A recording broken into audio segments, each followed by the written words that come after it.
Hello Pisces, Sun Rising and Venus Signs. Kamusta kayo? Saan po ay nasa mabuti kayong kalagayan? Welcome back po sa Star Tarot at kung bago kayo rito, welcome din po kayo. Please subscribe, like, share my videos and leave me a comment kung nakaresonate po kayo.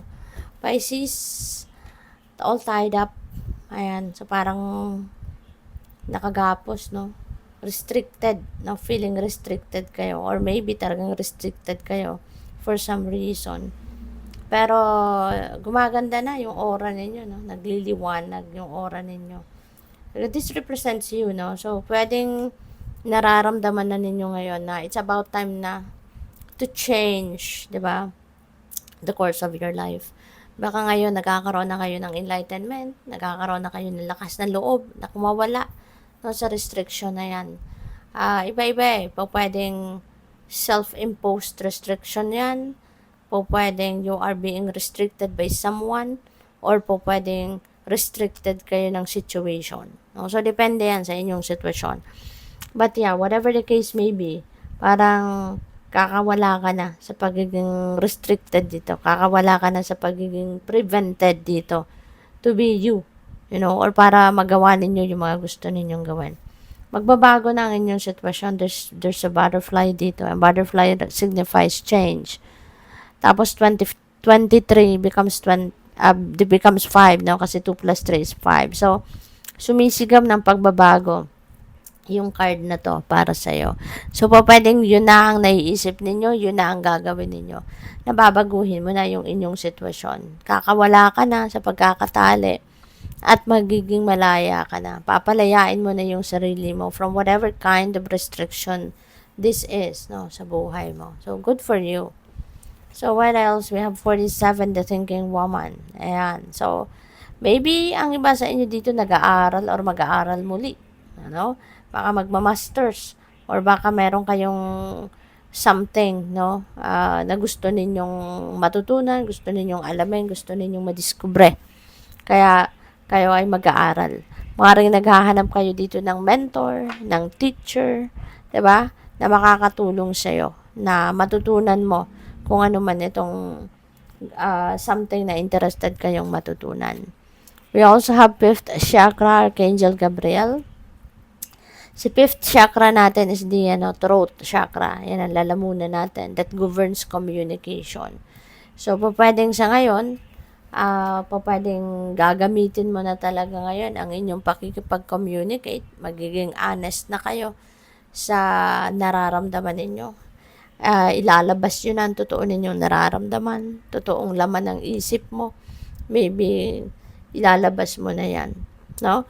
At, ilalabas mo na yan at siguro magiging honest ka. That could be related to this. Siguro ngayon, di ba? Kung sino man ang nagpe-prevent sa iyo from becoming free. You know? Baka ngayon magsasalita ka na talaga. Baka ngayon talagang sasabihin mo na kung anong kailangan mo. 'Di ba? Pwedeng ganon.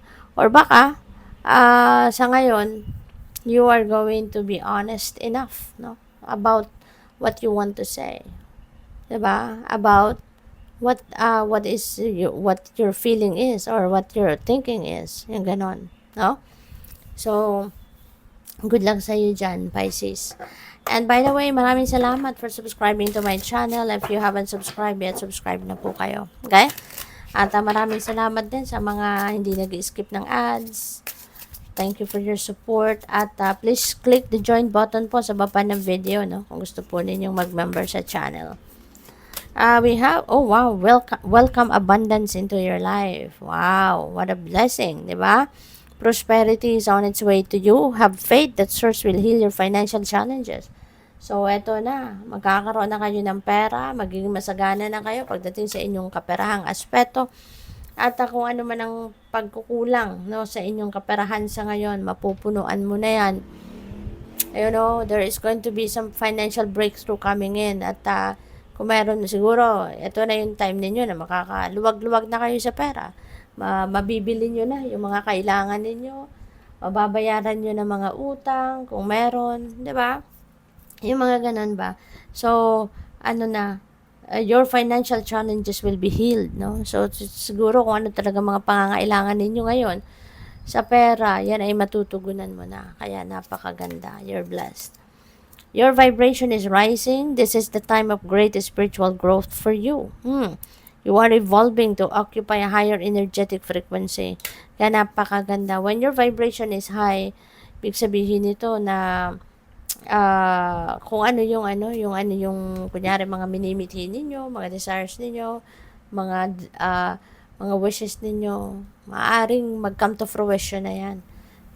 Mamamanifest mo na ang mga bagay na gusto mong mamanifest. Masaya ka, excited ka, gano'n ang pakiramdam, kapag mataas yung vibration. You're ready for more? Your career is growing and blossoming. Now is the time to make the changes you have been contemplating. Alright? You're ready for more. Your career is growing and blossoming. So, napakaganda. Kasi yung career mo, yung karera mo talaga ngayon papunta ka sa pagbo-bloom, Papunta ka sa pag-akyat sa ladder of success mo.